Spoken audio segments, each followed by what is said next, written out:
What's happening, folks? Back with another reaction, back with some more Pet Shop Boys. Once again, big shout out to Seb, a great friend and champion of the channel who's sharing a whole bunch of music with us, including the Pet Shop Boys. And this is another bonus tune from the era of Introspective. And again, a couple people commented recently about the next proper album. People also were saying that, you know, there's not a B-side that should be missed. I mean, I've known that, like, since a couple albums ago, it feels like, since Please. Like, once we went through the Please B-sides, it was like, wait, like, these are, you know, non-album tracks that, you know, sound like they're as good as lead singles from a lot of other albums that might be out there. So, yeah, I've known for a while that they are an album, or they are a group where even beyond the albums, there's a lot of great material. But yeah, it's interesting to go through and to see, you know, once I hear one of their really great bonus tracks or B-side tunes, you know, what the decision-making or thought process was in terms of which, you know, made it onto the proper albums and which didn't. But the next tune included in the expanded folder for Introspective and the Introspective B-side is What Keeps Mankind Alive? It's an interesting rhetorical question. Let me just check the metadata very quickly, see what single this comes from. And it is, does it say it specifically?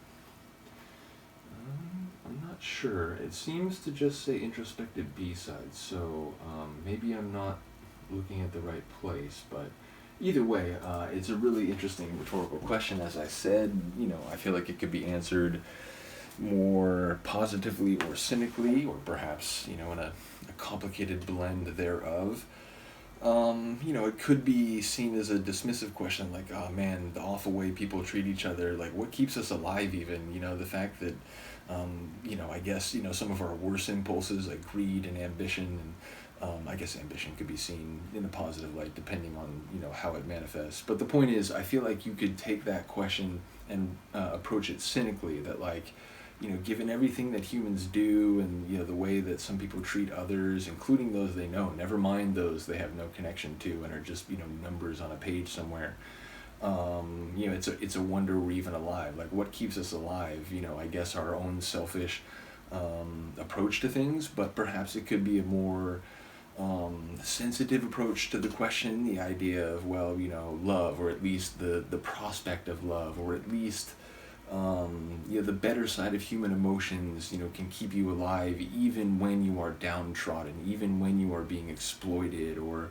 marginalized or otherwise not given the full respect and human dignity you deserve.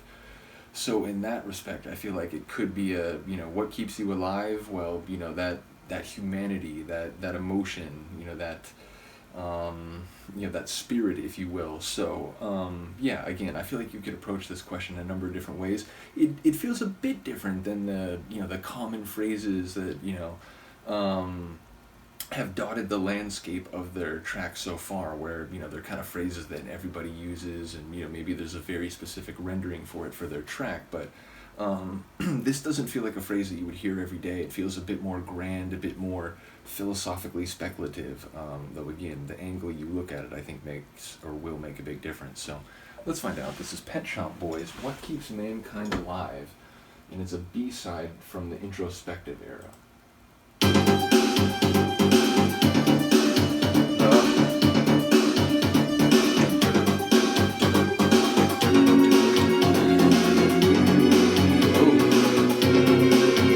Darker turn all of a sudden.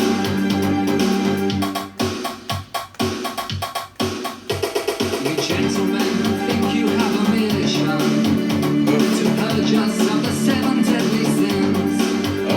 Should first sort out the basic food position, then start your preaching, that's where it begins. I felt like that's where that might be. You've got to reach restraint and watch your waist as well. Should learn for all time how the world is run. However much you twist, whatever lies you tell, food is the first thing, morals follow on. So first make sure that those who now are starving get proper helpings when we all start carving.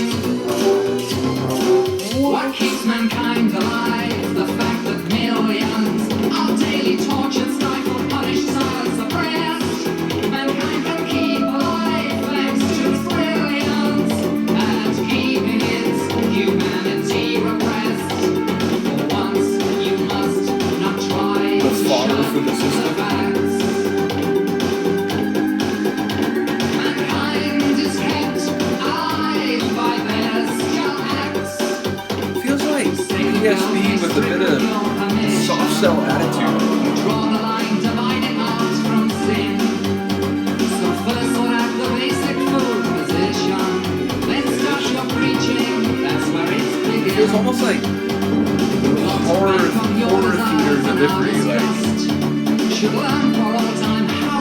is run.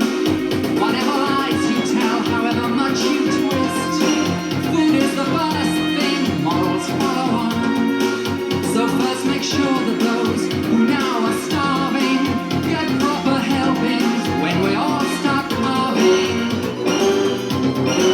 What keeps mankind alive? The fact that millions are daily tortured, stifled, punished, silenced, oppressed. Mankind can keep alive thanks to its brilliance at keeping its humanity repressed. For once, you must not try to shirk the facts. People who are like fuel for the Mankind system. is kept alive by bestial acts.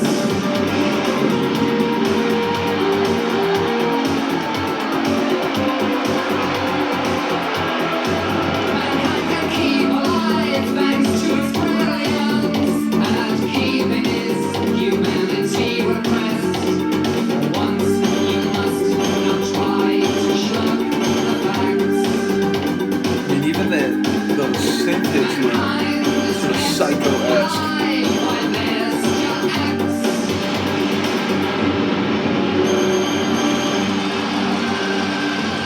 And here it sounds like an audience, but earlier it sounded like a mob, like a angry mob, which in light of some of the concepts of the tune, doubles the level of fear and an unpleasant implications. So yeah, like it's interesting. It sounds like he's saying that that humans have built up the system that more than anything is just about maintaining itself and maintaining the control and authority it has, even in not only even but specifically by sucking the humanity out of things and making that less of a principle, less important, and therefore we like the idea that we'd all get a helping once the food goes around, and the reality is it seems like the system just wants to maintain itself, even if that means that people are stripped of their dignity. If they go starving, they're exploited and otherwise bullied and so on. So yeah, it does feel like a damn, we humans are pretty awful, huh? Like, we create these systems that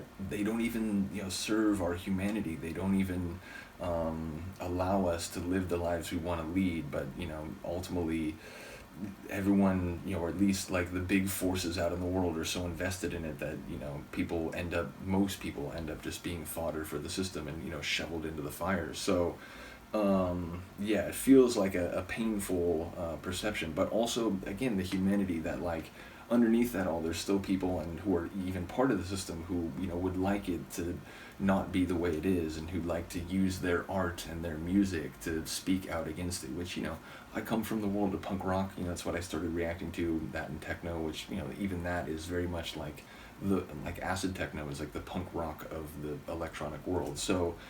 Yeah, people using their art to say what they feel about the world and what they'd like to see, which I suppose you could say that happens in almost every genre.